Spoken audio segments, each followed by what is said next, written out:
राहुल गांधी की ब्रिटिश नागरिकता और राहुल गांधी की आय से अधिक संपत्ति, इन दोनों मामलों को पहली बार देश की अदालत तक ले जाकर इन मामलों में राहुल गांधी की फजीहत खड़ी करने वाले याचिकाकर्ता विघ्नेश शिशिर हैं। लेकिन पिछले 48 घंटों में विघ्नेश शिशिर के साथ ऐसा क्या हुआ कि विघ्नेश शिशिर को केंद्र सरकार के सामने गुहार लगानी पड़ रही है और गुहार लगाकर कहना पड़ रहा है कि मेरी सुरक्षा बढ़ा दीजिए, मेरी जान का खतरा, मेरी जान पर अब खतरा लगातार बढ़ रहा है।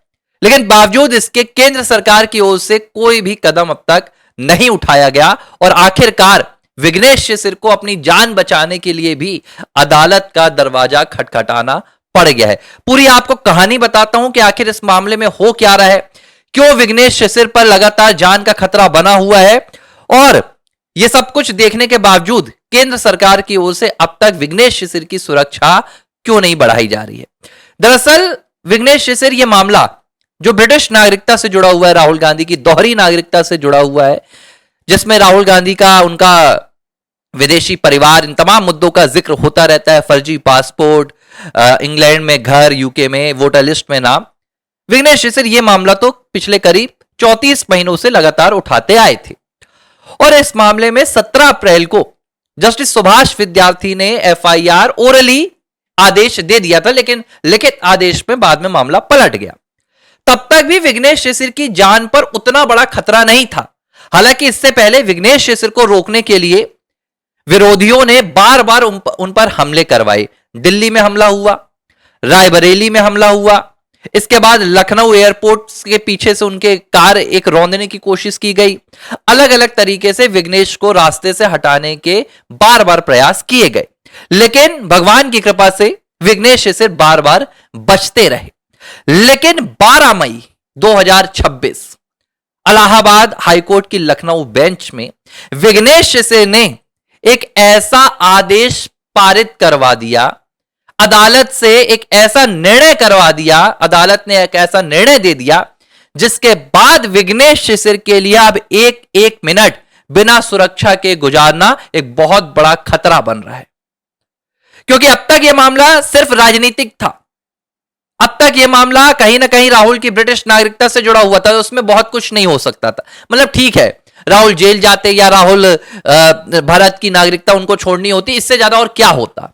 राहुल भाग जाते, भारत में उनके खिलाफ मामला चलता रहता, मैं एक भविष्य की बात कर रहा हूं। लेकिन विघ्नेश शिशिर ने जब 17 अप्रैल को अपनी एफआईआर खारिज होते हुए देखी, जब विघ्नेश शिशिर को लगा कि अब मामला बहुत ज्यादा गंभीर होता जा रहा है और विरोधी पार्टी उन पर हावी होती जा रही है, तो उन्होंने सबसे बड़ा दांव चल दिया जिसके लिए वो इंतजार कर रहे थे। दरअसल पहले विघ्नेश का प्लान शायद ऐसा नहीं था। पहले वो चाहते थे कि राहुल गांधी की ब्रिटिश नागरिकता साबित हो जाए, इसके बाद ये मामला वो लेकर आएंगे। लेकिन जब ब्रिटिश नागरिकता वाले मामले में थोड़ा सा यहां पर देरी होने लगी और फॉरेन यहां पर जो डीप स्टेट है उसका इन्वॉल्वमेंट होने लगा, तब विघ्नेश शिशिर ने तत्काल रायबरेली जाकर राहुल गांधी के खिलाफ आय से अधिक संपत्ति का मामला दर्ज करा दिया। उन्होंने शिकायत सौंप दी, चुनाव अधिकारी के सामने सौंप दी, वहां के डीएम को सौंप दी और इसके ठीक बाद उन्होंने इलाहाबाद हाईकोर्ट की लखनऊ बेंच में एक सेपरेट याचिका लगा दी, जिसमें उन्होंने राहुल गांधी की आय से अधिक संपत्ति होने का न सिर्फ दावा किया बल्कि उन्होंने दस्तावेज सौंपे, सबूत सौंपे और इन सबूतों के बाद उन्होंने सीबीआई, ईडी, एसएफआईओ और इसके अलावा गृह मंत्रालय, विदेश मंत्रालय, कॉर्पोरेट अफेयर, इन तमाम संस्थानों से और मंत्रालयों से जांच की मांग की। जांच की मांग 6 मई को ही 12 मई को अदालत ने आदेश सुना दिया। जस्टिस राजेश चौहान और जस्टिस जफीर अहमद, 2 जजेस की बेंच ने एक ऐतिहासिक निर्णय दिया और पहली बार उन्होंने, शायद ऐसा लग रहा था कि जजेस के सामने कोई आम आदमी है या राहुल गांधी, उन्हें कोई फर्क नहीं पड़ा।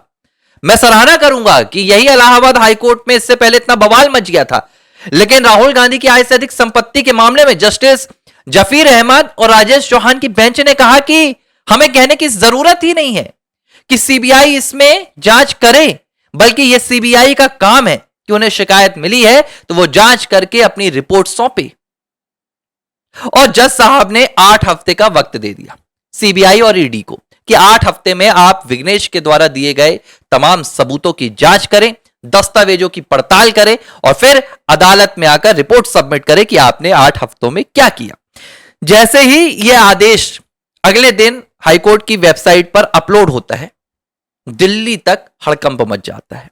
10 जनपद तक इसकी खबर पहुंच जाती है और खबर पहुंचते ही विघ्नेश के खिलाफ साजिशें रचना शुरू कर दी जाती है। इससे पहले विघ्नेश को कर्नाटक में परेशान करने का प्रयास किया गया। उनके परिवार के खिलाफ जबरदस्ती खबरें चलवाई गई, परिवार को कहीं ना कहीं फंसाने की कोशिश भी कर दी गई। यह भी हो गया, प्रायोजित खबरें चलवा दी गई, लेकिन विघ्नेश पीछे नहीं हटे। अब गुंडों को लगा दिया गया है। विघ्नेश ने बताया कि जब भी वो बाहर निकलते हैं तो कोई ना कोई उन्हें फॉलो करता है। उनके पास सुरक्षा है, सीआरपीएफ की सुरक्षा है, बहुत बड़ी सुरक्षा नहीं है। लेकिन अब मजबूरी क्या फंस रही है कि विघ्नेश को ईडी की भी बुला सकती है, क्योंकि भाई उन्होंने शिकायत दी है तो उन्हें बयान भी देने होंगे, सबूत भी देने होंगे। उन्हें सीबीआई भी बुलाएगी, उन्हें जांच एजेंसियां भी बुला सकती हैं। लेकिन विघ्नेश उनके पास जाए तो जाए कैसे? इसके पहले भी यही हुआ। ब्रिटिश नागरिकता वाली हियरिंग में विघ्नेश से नहीं पहुंच पाए सुरक्षा के चलते। भाई कर्नाटक में रहने वाला व्यक्ति लखनऊ तक अकेले जाएगा, ट्रेन से जाएगा, फ्लाइट से जाएगा, कैब से जाएगा, कितनी यहां पर सुरक्षा की उसको जरूरत होगी? तमाम दस्तावेज लेकर जाते हैं विघ्नेश से, जिन दस्तावेजों को बकायदा इलाहाबाद हाईकोर्ट तक कहती है कि सील बंद करके रखने की जरूरत है। अब इस मामले में जब गृह मंत्रालय ने अब तक सुरक्षा नहीं दी तो विघ्नेश ने इलाहाबाद हाईकोर्ट में एक बाकायदा याचिका लगाकर मांग की और इलाहाबाद हाईकोर्ट ने कहा है कि 3 हफ्ते के भीतर गृह मंत्रालय यह बताए कि वो विघ्नेश शिशिर की सुरक्षा बढ़ा रहा है या नहीं बढ़ा रहा है, और अगर सुरक्षा नहीं बढ़ती है तो विघ्नेश शिशिर 3 हफ्ते बाद दोबारा अदालत पहुंचकर अदालत से यह आदेश ले सकते हैं कि हां विघ्नेश शिशिर को सुरक्षा दी जाए या ना दी जाए। तो मामला अब इतना गंभीर हो गया है कि विघ्नेश शिशिर के खिलाफ लगातार षड्यंत्र रचा जा रहा है और यह सब कुछ अब संपत्ति पर बात आने के बाद हो रहा है, क्योंकि अब समझ में आ गया है कि अगर संपत्ति नहीं रही तो ना वकील मिलेंगे, ना विदेश जाने का पैसा मिलेगा। इसलिए अब मामला इतना ज्यादा गंभीर हो गया है कि एक दूसरे की जान को भी कहीं ना कहीं ताक पर रखा जा रहा है। इसलिए हम भी गुजारिश करेंगे कि भाई देखिए, हम नहीं कह रहे कि विघ्नेश शिशिर को भाई आप ऐसे खाली हाथ छोड़ दे। विघ्नेश शिशिर को गृह मंत्रालय तत्काल सुरक्षा दे। गृह मंत्री अमित शाह, अगर ये वीडियो उन तक पहुंच रहा है तो वो भी तत्काल निर्णय ले। ब्यूरोक्रेट्स जो हैं उनको थोड़ा सा सख्ती दिखाई जाए, प्रशासनिक अधिकारियों को कहा जाए कि यह मामला बेहद गंभीर है, विघ्नेश की सुरक्षा के साथ खिलवाड़ ना करें। एक बात और, एबीसी हिंदी पिछले कुछ दिनों से आप हमें देख तो रहे हैं लेकिन सब्सक्राइब नहीं कर रहे हैं, इसलिए मेरी आपसे विनती कि फटाफट चैनल को सब्सक्राइब करें, ज्यादा से ज्यादा लाइक करें, ताकि हमारा ये जो हिंदू राष्ट्रवादी इकोवादी सिस्टम है ये और मजबूत हो सके और एक हम ऐसे इकोसिस्टम का यहां पर निर्माण करें जो हर घर तक पहुंचकर राष्ट्र की आवाज को तेज करे। एबीसी हिंदी न्यूज, आज ही जुड़िए हर खबर के साथ।